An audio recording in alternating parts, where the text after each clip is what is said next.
Assalamu alaikum, j'espère que tu vas bien ma sœur. Bienvenue sur le podcast Oumi Ordinaire, un espace de développement personnel et de spiritualité pour les femmes musulmanes. Conçu pour alléger les pressions sociales et cultiver une vie sereine et épanouie, Inch'Allah.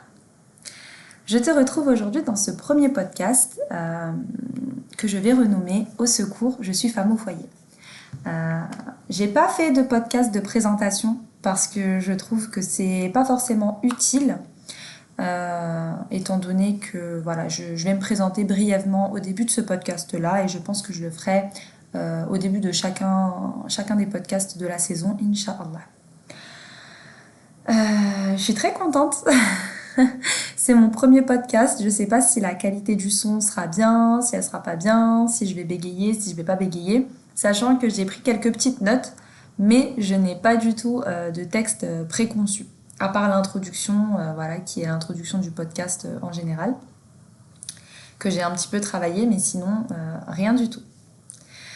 Voilà, donc je vais commencer par faire une petite présentation de moi, parce que pour la majorité, je pense que vous me connaissez à travers mes réseaux sociaux Oumi Ordinaire, et pour les autres, pour les nouvelles, salam alaikum.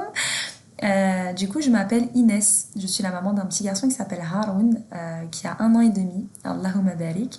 J'ai 25 ans et je suis du coup femme au foyer, podcastrice maintenant. Ça y est, je me suis inventé une nouvelle profession et également autrice d'un livre qui s'appelle Hijja ambitieuse, qui sortira bi'inillah le 1er décembre 2024, pas 2025, 2024, Inch'Allah. Dans la première partie de ce podcast, je vais vous parler un petit peu de mon histoire, comment je suis devenue femme au foyer, etc. etc. Étant donné qu'il faut comprendre une chose, c'est que j'avais vraiment, pas du tout aspiration à devenir femme au foyer lorsque j'étais plus jeune, n'ayant pas grandi dans une famille, ma famille proche, donc mon père, ma mère... Ils ne pratiquaient pas la religion. Du coup, pour moi, j'aspirais à une vie, on va dire, basique. On va dire métro, boulot, dodo, vous m'avez comprise. Hein. Donc, un travail stable. J'ai toujours rêvé d'être mariée et d'avoir des enfants, mais pas forcément de faire de mon foyer ma priorité. J'étais quelqu'un de très carriériste et ça a été quelque chose d'assez difficile pour moi d'arrêter en fait tout simplement ma carrière professionnelle pour me consacrer à mon foyer, mais je vous expliquerai tout ça Inch'Allah dans le podcast.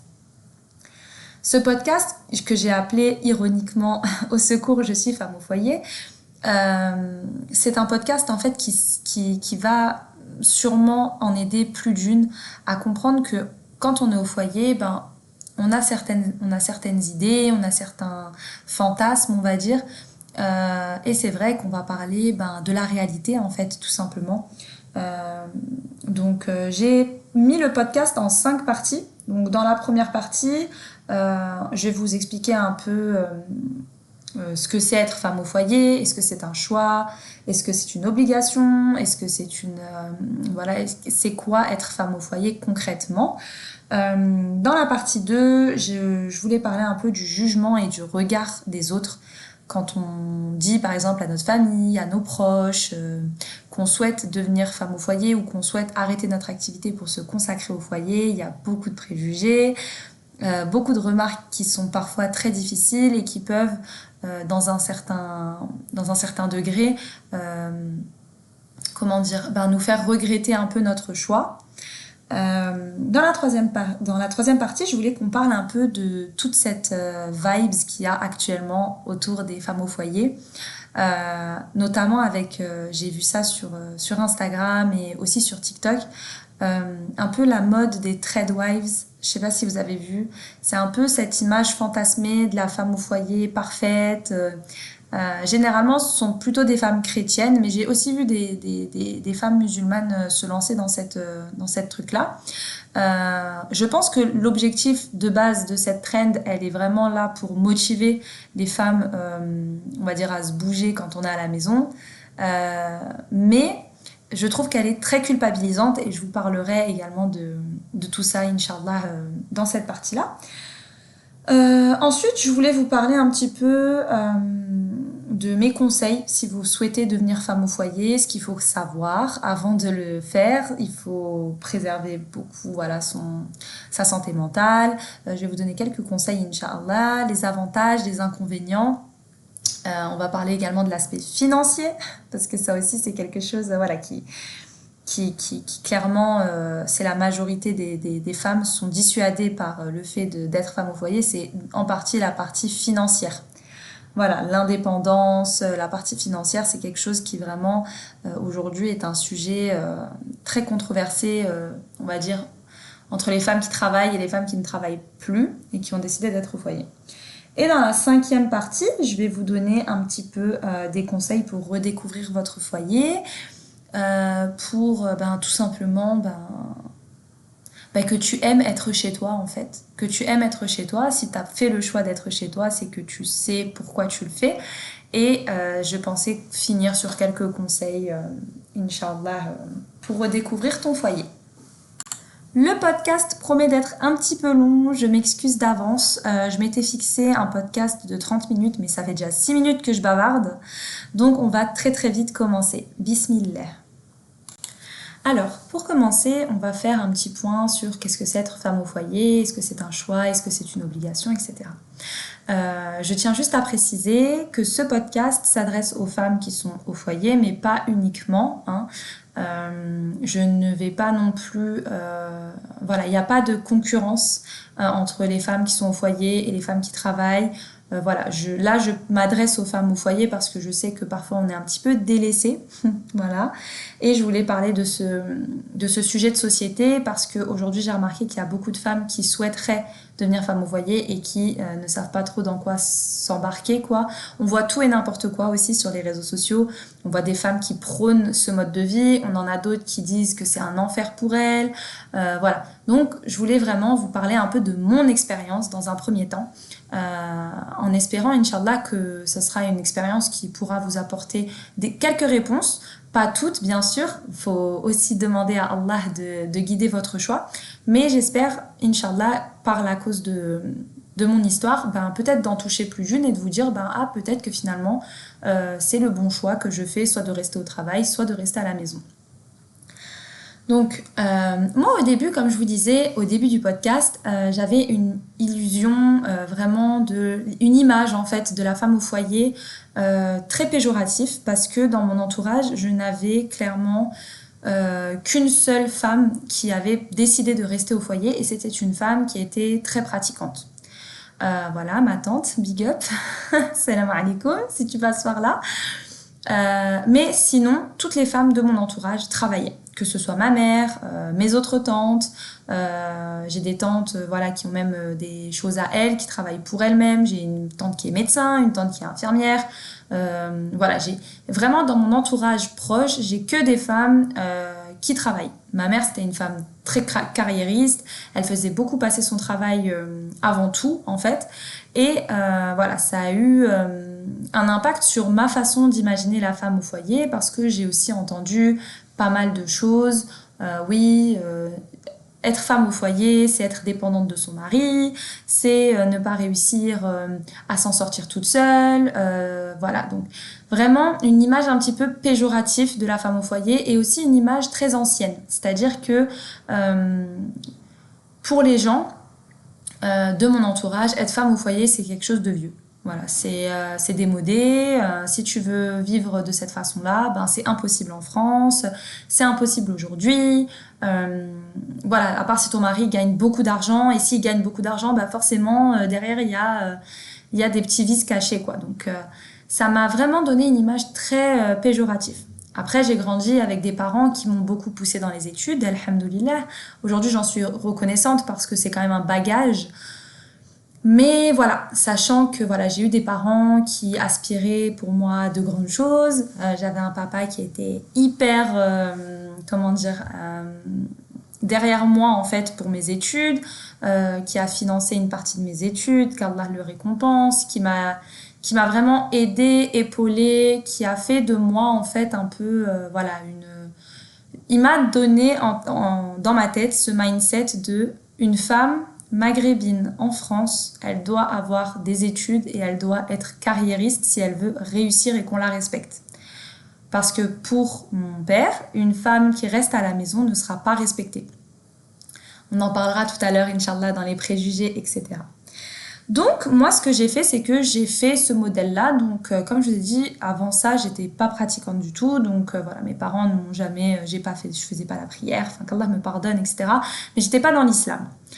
Donc, voilà, je vivais voilà, de ma vie d'étudiante.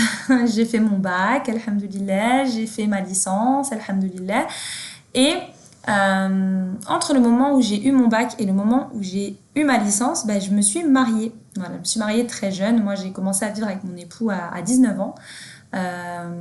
Juste après le mariage religieux, en fait, alhamdoulilah. Et du coup, mon mari m'a vu grandir et évoluer. Et c'est en partie grâce à lui que j'ai découvert l'islam et que aujourd'hui, je suis la femme que je suis aujourd'hui. Alhamdoulilah. Je vous ferai un podcast, Inch'Allah, peut-être un hors-série sur mon mari, la façon dont il m'a beaucoup fait évoluer, mes beaux-parents aussi. Voilà, donc je vous ferai un podcast. Je trouve que c'est une histoire assez touchante et j'ai envie de la partager avec vous, Inch'Allah. Donc du coup, moi, dans ma tête, je me suis dit, bon, voilà, je continue ma carrière. Hein. J'avais commencé à porter le voile, j'avais commencé voilà, à pratiquer ma religion, alhamdoulilah, mais j'avais toujours cette image péjorative de la femme au foyer. Et je disais à mon mari, moi, je veux travailler, j'ai des études, je veux gagner bien ma vie, etc. etc. Donc j'ai fait ma licence et ma licence, je l'ai faite dans un domaine très masculin. Donc voilà, je l'ai fait dans un domaine, voilà, dans le bâtiment. Donc moi, j'étais chargée d'affaires en BTP. C'est-à-dire que j'allais sur les chantiers et c'est moi qui gérais un peu la liaison entre le client et les ouvriers sur le chantier, etc., qui m'occupait des réunions, etc., etc. Donc c'était quand même un métier où j'étais beaucoup en contact avec d'autres hommes. Et avec ma conscience de femme musulmane et avec l'apprentissage aussi de la science, l'apprentissage du Coran, etc., ça a commencé tout doucement à me mettre mal à l'aise de faire ce travail-là, en fait. C'est un travail très intéressant. Franchement, j'ai trop aimé faire mes études là-dedans, mais c'était pas un travail pour moi dans le sens où ça répondait plus en fait aux critères du boulot que je voulais parce que tout simplement c'était en désaccord avec les préceptes de l'islam. Donc j'étais déjà pas très bien. J'ai fait en plus à la suite de mon mariage religieux de mon mariage civil en 2022, j'ai fait une très grosse dépression, un très gros burn-out. Et ça m'a énormément rapprochée d'Allah subhanahu wa ta'ala et j'ai pris la décision qu'une fois que je terminais mon année, je ne continuerai pas et je resterai à la maison. Pour celles qui... Alors, il y a une autre raison aussi, c'est que moi, à l'époque, du coup, je voulais avoir un bébé et j'avais eu des soucis de santé. Mais tout ça, je vais vous raconter aussi dans une story time, Inch'Allah. Bref, sachez que mon fils, c'est un bébé miracle, ok ? Je vous raconterai pourquoi dans un prochain podcast. Et quand j'ai su que j'attendais mon fils, du coup, j'ai pris ça comme un signe d'Allah pour me dire, effectivement, le choix que tu fais de rester à la maison, c'est le meilleur choix parce que tu es enceinte. Tu vois ce que je veux dire, ma soeur? C'est vraiment, j'ai tellement prié, je me suis dit, est-ce que je fais le bon choix? J'arrête ma carrière, sachant que quand on est chargé d'affaires et qu'on a vraiment une bonne carrière, on gagne très très bien sa vie. Donc je m'assois quand même sur, on va dire, un certain confort de vie pour rester à la maison et pour servir Allah. Et je me suis dit, est-ce que c'est le bon choix que je fais? Et quand j'ai fait cette dua et que j'ai fait des milliers de prières nocturnes et des centaines de pleurs sur mon tapis, que j'ai appris ma grossesse et c'était vraiment le déclic et je me suis dit effectivement je suis faite pour ça. Allah il a répondu à ma dua de la plus belle des façons en m'offrant ce que je veux depuis un moment et du coup j'ai décidé d'arrêter de travailler et de rester à la maison. Donc ça, c'est pour mon histoire à moi. Je sais qu'il y a des sœurs voilà, qui n'ont pas forcément fait d'études et qui, de toute façon, veulent être femmes au foyer, etc. Moi, alhamdoulilah, Alors au début c'était un peu compliqué, hein, mais ça je vous en parlerai un petit peu plus tard dans le podcast. C'était un petit peu compliqué parce que forcément quand tu passes de avoir une vie active, être tout le temps stimulé par des choses, etc., à une vie, ben, on va dire pas ennuyante, mais quand tu n'as pas d'enfant, euh, voilà, on va dire que le foyer c'est très répétitif et ça devient monotone au bout d'un moment. Donc voilà, ça c'était pour ma petite histoire. Maintenant je vais vous parler un petit peu du jugement, du regard des autres, quand j'ai annoncé que j'arrêtais de travailler, que je mettais un point à ma carrière, que voilà, que c'était terminé pour moi, quoi, que voilà, fallait plus me parler de travail. Ça a été une bombe nucléaire.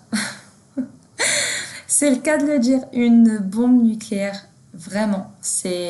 En fait, c'était limite le monde de ma mère et de mon père, il s'effondrait, quoi. Après, alhamdoulilah, j'ai quand même un mari qui est assez ambitieux. J'ai un mari voilà, qui assure derrière aussi, hein, qui me fait pas ressentir de manque ou quoi que ce soit. Mais malgré ça, on peut pas faire confiance à 100%.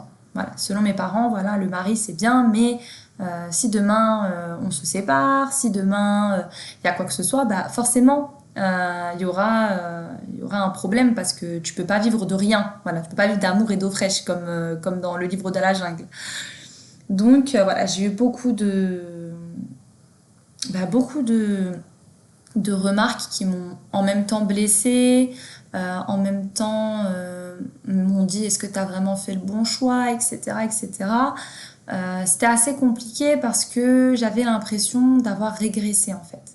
J'avais l'impression que tout ce que j'avais accompli jusqu'à maintenant, que ce soit mes diplômes, que ce soit mon expérience, que tout ça était passé à la trappe parce que j'avais décidé de ne plus le mettre à profit d'un employeur.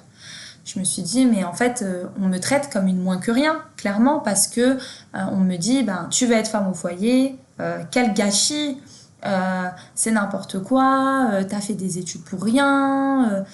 Voilà, donc vraiment, c'était comme si on me dévalorisait et qu'on me remettait à une place à laquelle je n'avais jamais aspiré, en fait. Vraiment une place très réductrice de la femme, et j'ai trouvé ça très triste parce que je me suis dit, c'est dommage qu'aujourd'hui, on ait cette image-là de la femme au foyer, alors qu'en réalité, il faut du courage pour prendre cette décision.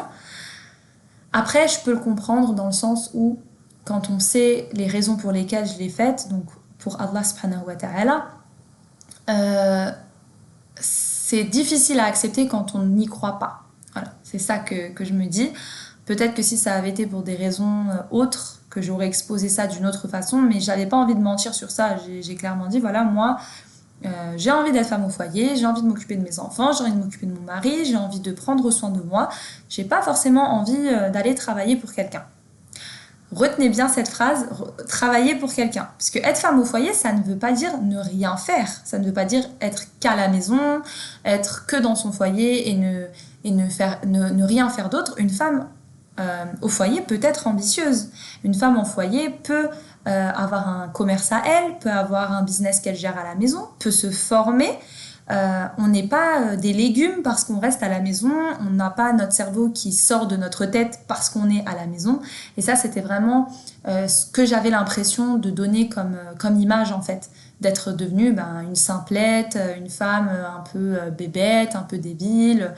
Vraiment l'image très péjorative de la femme. Vous voyez de quoi je vous parle, avec le petit tablier qui est là et qui fait rien d'autre que masser les pieds de son mari et s'occuper de ses gosses qui braillent toute la journée. Alors qu'en fait, pas du tout. J'ai également eu des amis qui m'ont... bon, aujourd'hui, c'est plus forcément mes copines, hein, mais à l'époque, c'était des filles avec qui je faisais soit mes études, soit avec qui j'étais... voilà. Et quand je leur disais, voilà, j'ai envie d'arrêter, j'ai envie d'être à la maison. Oh, mais pourquoi? Mais t'es bête. Non, mais aujourd'hui, on peut plus faire confiance. Les hommes, c'est plus ce que c'était, etc., etc. Ton mari, il va pouvoir te tromper, faire ce qu'il veut. Et en fait, je me suis dit, mais subhanallah... On pense toujours au négatif dans le mariage, et ça aussi j'en ferai un podcast dédié parce que le mariage vraiment j'ai l'impression que c'est devenu un sujet tellement difficile que subhanallah, je me demande comment on va continuer à très perpétrée. La Oumma, si les gens ont peur de se marier parce que oui, les hommes maintenant et les femmes d'aujourd'hui, vraiment c'est une calamité, une vraie monseba. Khair, Inch'Allah. En tout cas, voilà, sachez que j'ai eu pas mal de remarques, beaucoup de préjugés sur les femmes au foyer. Comme je vous ai dit, en plus c'était la période où je commençais à porter le voile shal'i, donc le voile légiféré, donc je commençais à mettre le jilbab, etc. Donc mes parents ils se disaient attention, peut-être qu'elle est en train de passer d'un côté qu'on n'aime pas trop, quoi. Alors que pas du tout.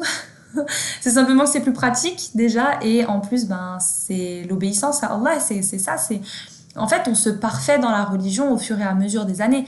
La moi de 18 ans, la moi de 19 ans, ça peut pas être la même moi qu'à 25 ans, quoi. C'est aberrant de penser qu'on ne peut pas évoluer, sachant que dans cette société, on demande à la femme d'évoluer dans tout, dans le travail, dans les tâches, etc., etc. Mais dans la religion, c'est pas grave si la femme reste au même niveau pendant 40 ans de sa vie. Moi, je trouve que c'est un peu un sujet délicat. Enfin, khair, Inch'Allah. Ah oui, ensuite, l'aspect financier. Ah oui, parce que l'argent, c'est ce qui érige le monde, et la conscience et la notion du risque et de la subsistance qui est accordée par Allah, c'est quelque chose qui dépasse beaucoup de gens. Même des musulmans, hein, voilà. Comment tu vas faire pour élever un enfant en France avec un seul salaire? Comment tu vas faire pour si tu as envie de t'acheter un vêtement, si tu as envie de faire ci? Mais en fait, et ça j'en parlerai dans les avantages et les inconvénients, quand on est femme au foyer et qu'on ne vit qu'avec un seul salaire, on fait des sacrifices. Voilà, on sacrifie certaines choses qui sont peut-être des choses qui émanent, on va dire, du luxe, on va dire, voilà.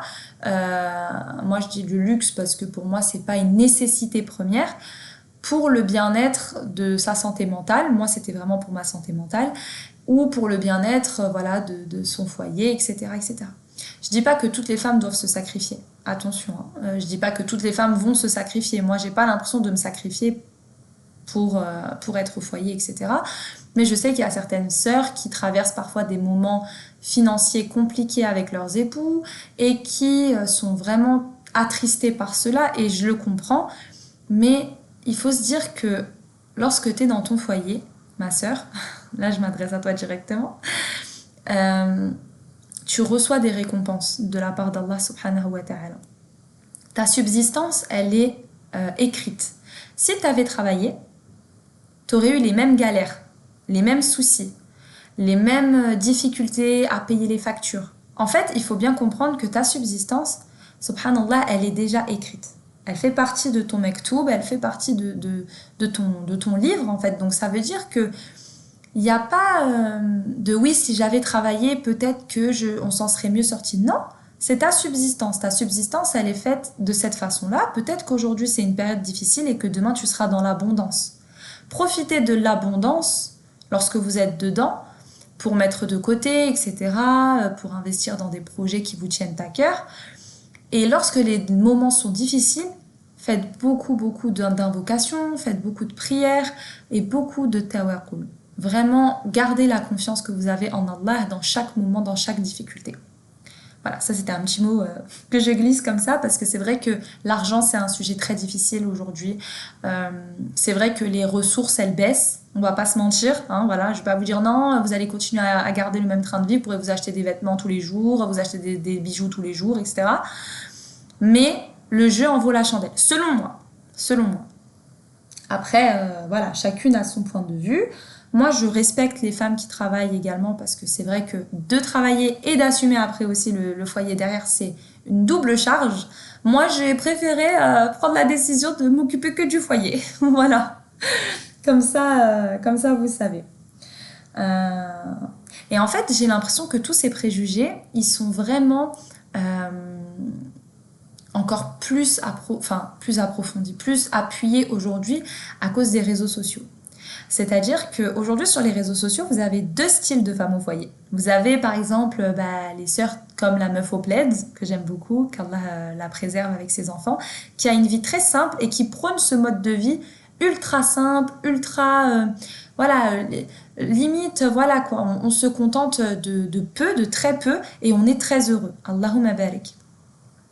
Et après, vous avez les trade wives. Alors, les trade wives, c'est, je pense que vous les avez toutes déjà vues, hein, c'est ces femmes très belles, Allahumma barik, très, très apprêtées. Les femmes, elles ont eu 6 gosses, elles sont toujours au taquet, Allahumma barik. Alors, après, c'est de la mise en scène, hein. Vraiment, mes sœurs, ne pensez pas que c'est de la réalité, c'est leur travail hein, de faire ça. Mais voilà, elles prônent un mode de vie qui est subhanallah, limite inatteignable en fait. Hein. C'est-à-dire que la femme, elle se lève à 4 heures du matin, elle fait le pain, elle-même à la maison, elle le fait son mari se lève à 6 heures, elle lui fait un massage, elle lui sert le café, ils ont le temps de se faire des papouilles. Ensuite, elle va réveiller les 6 enfants, les 6 enfants, ils sont canons, Allahumma barik. Ils sont apprêtés, toujours bien coiffés, bien habillés, bien ci, bien ça. Elle est toujours belle, toujours maquillée, coiffée, avec les plus belles tenues, des tenues de créateurs, Allahumma barik. Ils ont souvent des grosses baraques aussi, des maisons avec des animaux, des petits moutons trop mignons. Pas les moutons que nous on connaît, non, des moutons avec une laine vraiment blanche, subhanallah, c'est des laines de moutons, genre c'est du coton, du comment on dit coton candy, non, comment on dit en français, de la barbe à papa. Elles ont des chevaux, elles font tout, subhanallah. Je pense à Ballerina, qui est une influenceuse. Après, je sais qu'elle était un peu dans des dramas et tout, mais bon, khair, Inch'Allah, on n'est pas là pour parler de ça. Mais elle prônait une vie assez simple, assez traditionnelle, mais quand même avec beaucoup de romance, beaucoup de fantasmes, beaucoup de ouais, la femme, elle est parfaite, elle est magnifique. Voilà, on a cette image-là. La maison, elle est nickel alors qu'elle a je sais pas combien d'enfants, voilà quoi. Et comparée par exemple à la meuf au plaid, moi je la cite elle parce que voilà, c'est la seule qui me vient en tête là actuellement, qui montre quand même la vraie vie, je trouve, qui montre que parfois la maison est en chantier, que voilà, que ses enfants ne sont pas parfaits, que voilà, qui montre un truc vraiment plus terre à terre. Je trouve que les femmes qui prônent ce mode de trade wives, je sais pas comment on dit trade wives, bref, je suis pas anglophone, hein. Vous m'excuserez. C'est assez... c'est vraiment une utopie, c'est idéalisé, c'est romantisé, c'est tout ce que vous voulez, c'est vraiment fantasmé en fait sur la vie de femme au foyer, mais vous n'aurez pas cette vie. Voilà, je vous le dis, vous n'aurez pas cette vie. Il faut comprendre que ces femmes-là vivent dans un certain luxe. Elles ont beaucoup de richesses, donc elles sont pas, elles ne sont pas touchées forcément par les épreuves dues à la subsistance, puisque voilà, elles ont une grosse subsistance, alhamdoulilah. Et en fait, ces femmes-là, elles vont vous montrer une image de la femme au foyer qui n'est pas la réalité. Une femme au foyer, parfois, elle est fatiguée. Parfois, elle va préparer des plats surgelés. Parfois, voilà. C'est pas parce que vous n'avez pas ce mode de vie-là, que vous n'avez pas son style de vie, que vous n'êtes pas une bonne femme au foyer. Voilà, ça aussi, c'est très important. Je voulais faire un petit point là-dessus parce que je trouve que depuis quelques temps, là, depuis quelques années surtout, on a vraiment cette tendance, cette mode qui est ressortie et qui est en réalité motivante dans un certain sens, mais aussi un petit peu difficile. Voilà, un petit peu difficile parce que forcément elle culpabilise les femmes qui n'arrivent pas à avoir ce mode de vie et qui ne comprennent pas que ce mode de vie, il est mis en scène. Hein. Ces femmes-là ne sont pas des femmes parfaites, ne sont pas des femmes qui font ça tout le temps, c'est des femmes qui se mettent en scène, un peu comme quand on va faire un film par exemple. Voilà. Elles jouent un rôle dans ces trucs-là, même si elles montrent quelques moments de leur vraie vie, mais voilà, sachez qu'elles gagnent de l'argent grâce à ça, c'est de la mise en scène, c'est du théâtre, c'est du cinéma, c'est pas la réalité. Donc ne pensez pas qu'être une femme au foyer, c'est être comme ces femmes-là. Voilà, c'est tout ce que je voulais vous dire pour cette partie-là.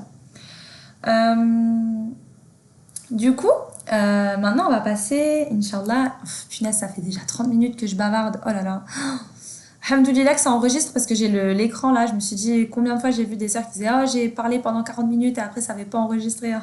Quelle frustration. Khair, Inch'Allah. Donc là on va passer à la partie 4 donc, que j'ai nommée je vais être femme au foyer, par quoi commencer, les avantages, les inconvénients.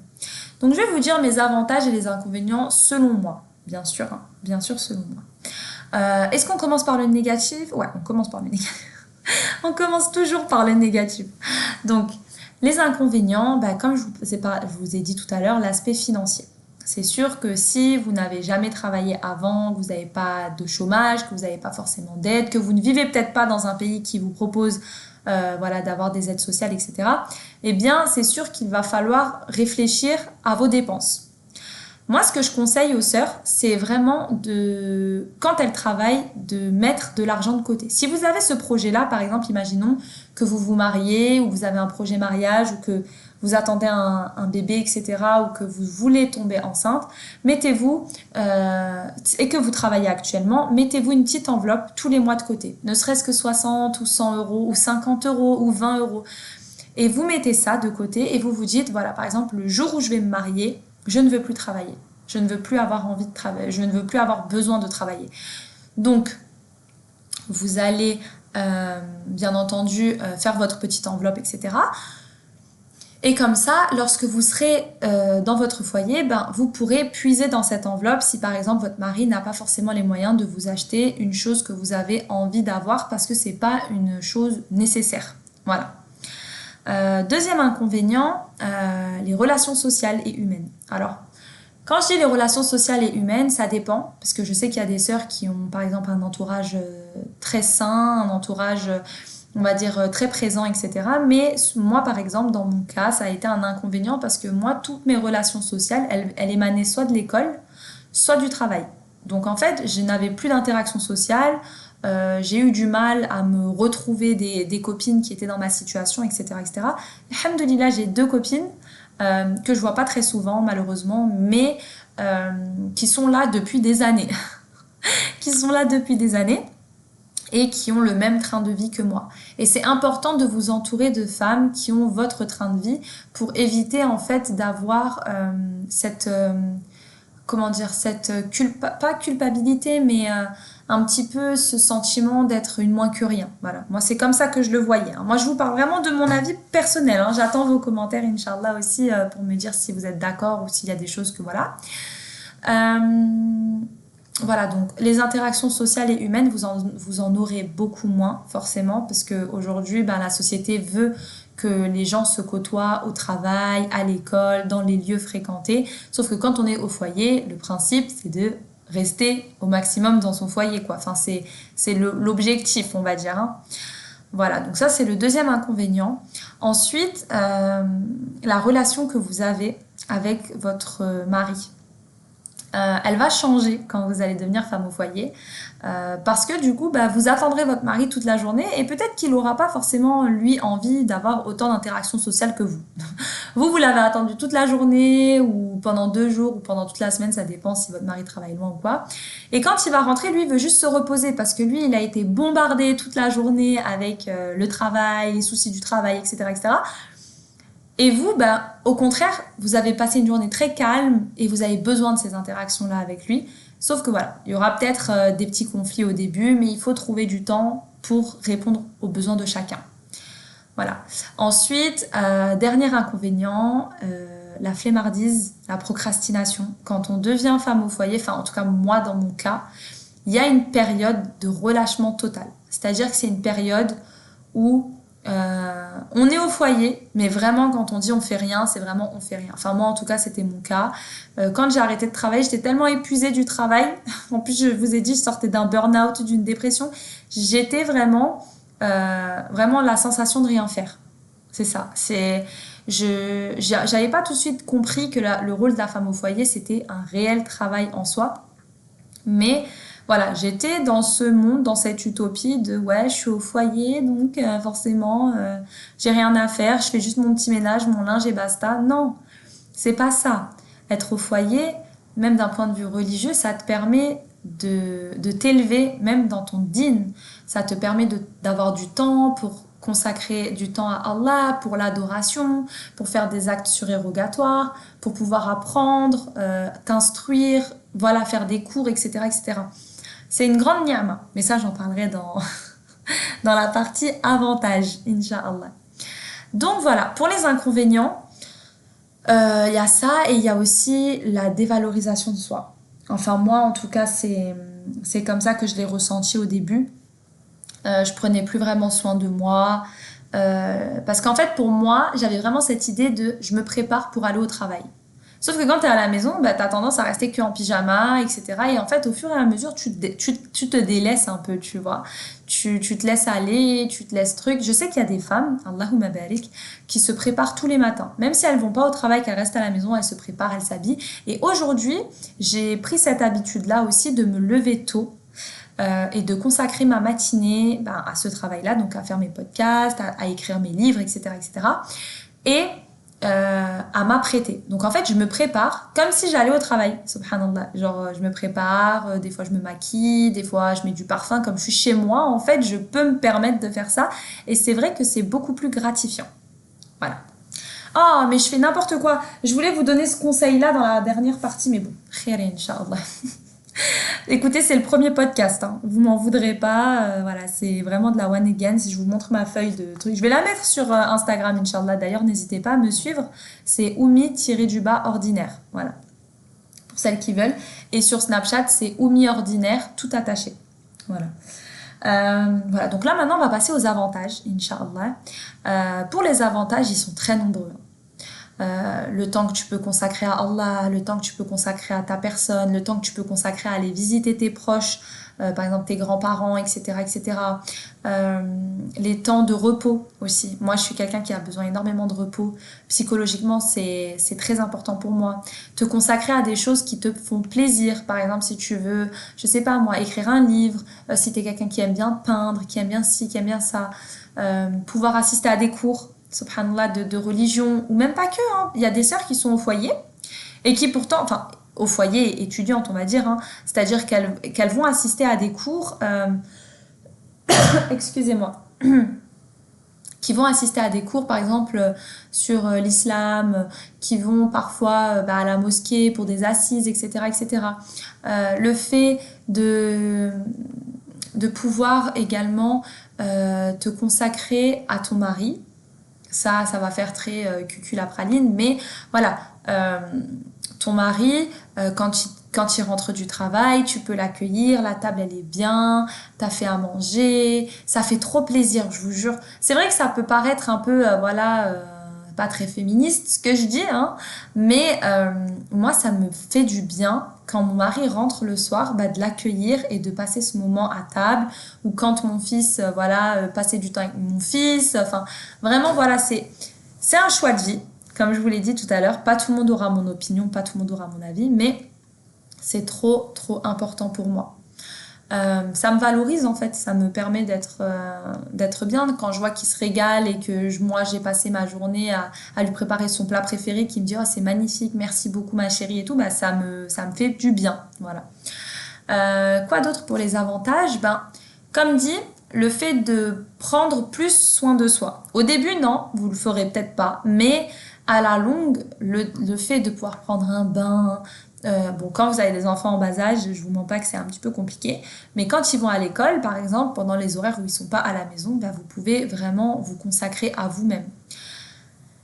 Et bien sûr, l'aspect religieux, comme je le dis depuis le début du podcast, ça vous permet vraiment d'être pleinement en accord avec la volonté d'Allah. Allah, il n'a pas créé les hommes et les femmes pour qu'ils travaillent, pour qu'ils courent après l'argent, il les a créés pour l'adorer. Et quand on est dans notre foyer, nous les femmes, ce qui est bien, c'est que nos prières, on peut les faire à l'heure. On n'a pas de souci avec notre hijab parce que quand on est chez nous, on n'a pas besoin de le mettre forcément. On peut consacrer plus de temps à l'adoration, plus de temps à la lecture du Coran, plus de temps à l'apprentissage de la langue arabe, pour les non-arabophones comme moi par exemple. Et c'est vraiment une ni'ma incroyable. Et vous allez voir que peut-être au début ce sera un peu difficile, mais vous allez commencer à aimer ce temps qu'Allah il vous accorde quand vous êtes dans votre foyer. Moi, c'est comme ça que je commence à le ressentir là maintenant. C'est que comme je consacre mon temps à des choses utiles et à des choses qui me plaisent et qui me tiennent à cœur, je me dis, walhamdulillah, que je suis au foyer parce que comment j'aurais le temps de faire tout ça si j'avais un travail? Vous voyez ce que je veux dire? Voilà, ça c'était pour les avantages et les inconvénients. Bien sûr, il y en a plein d'autres, hein, mais je ne vais pas tous les citer ici parce que sinon le podcast il va durer 4 heures. Et enfin, ma sœur, ça c'est comment redécouvrir ton foyer. Je vais te donner quelques petites astuces et quelques petits conseils pour te sentir bien. J'en ai glissé quelques-uns déjà depuis le début du podcast, mais je vais les regrouper dans cette partie-là pour te permettre, Inch'Allah, d'avoir tout dans un seul truc et prends des petites notes.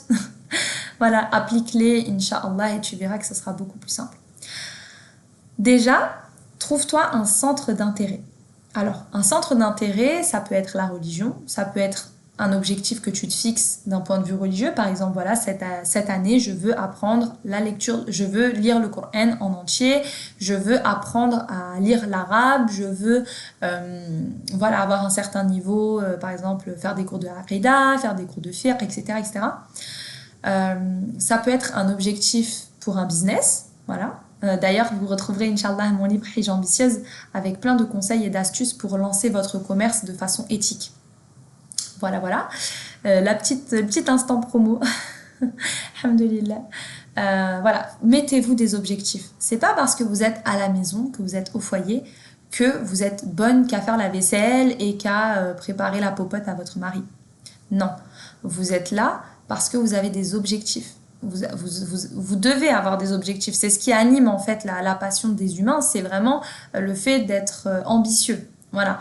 Après, un objectif, c'est pas forcément quelque chose comme on entend, oui, je veux ci, je veux ça. Ça peut être simplement l'éducation de vos enfants. Je veux que mon enfant, voilà, il soit élevé de telle ou telle façon. L'éducation des enfants, mes sœurs, hein, c'est tellement quelque chose d'important. C'est une MNA qu'on a entre nos mains, qu'Allah il nous a accordé, et c'est quelque chose qu'on se doit de lui rendre dans le meilleur des états. C'est-à-dire que avoir un projet, ça peut être un projet élever ses enfants dans le dîn, ça peut être un projet faire en sorte que mon fils ou ma fille, elle ait pas autant de lacunes que moi au niveau de la religion, et ça peut être des objectifs réalisables. Et vous pouvez consacrer 18 ans de votre vie, c'est un énorme projet, mais je trouve que c'est le plus beau projet que vous pouvez avoir dans votre vie. Voilà, l'éducation de vos enfants. Ça peut être également un projet avec, voilà, comme je vous ai dit, un business, un livre. Vous pouvez vous lancer, je sais pas moi, dans la personnalisation, dans plein de choses que vous pouvez faire dans votre maison et qui peut animer un peu vos semaines et vos journées. Ensuite, je peux vous proposer aussi quelque chose que j'ai commencé il n'y a pas très longtemps avec des sœurs de ma ville, c'est de créer un groupe de sœurs qui sont au foyer et de vous retrouver une fois par semaine ou une fois toutes les 2 semaines pour faire une assise religieuse ensemble. Donc moi, ce que je fais, c'est que je l'organise à la maison. On fait des fois chez les unes, chez les autres. Et franchement, ça permet d'avoir une interaction sociale bénéfique. Et je trouve que depuis que je fais ça, ma santé mentale, elle va beaucoup mieux. Je suis beaucoup plus motivée. Ça me fait du bien et je me dis à chaque fois que je vais retrouver ces sœurs-là, je me dis trop bien, demain je vais revoir cette sœur-là, demain je vais... Vous voyez? Et c'est vraiment trop trop important. Ensuite, dans ton foyer même, ta déco.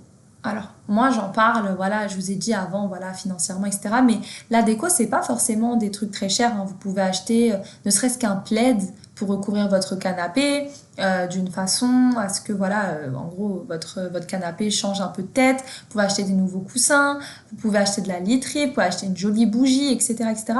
Et tout ça, c'est des petites choses qui vont vous faire redécouvrir votre foyer. Ensuite, les temps de bien-être pour vous. Mettez-vous en tête qu'une fois dans la semaine, vous faites des soins. Voilà. Faites-les quand vos enfants sont à l'école, voilà. Sinon, vous pouvez attendre le week-end que votre mari soit là pour pouvoir prendre un temps pour vous. Si vous n'avez pas d'enfants, prenez tout le temps. Faites même 2 ou 3 fois par semaine ces moments-là parce qu'après, ils vont vous manquer. Mais voilà, prenez un temps où vraiment vous vous faites belle, vous vous maquillez pour votre mari, vous mettez une jolie tenue, préparez peut-être un dîner aux chandelles ou je sais pas, ou voilà, faites-vous un kiff et préparez-vous, apprêtez-vous, trouvez-vous belle, trouvez-vous attirante parce que c'est vraiment important.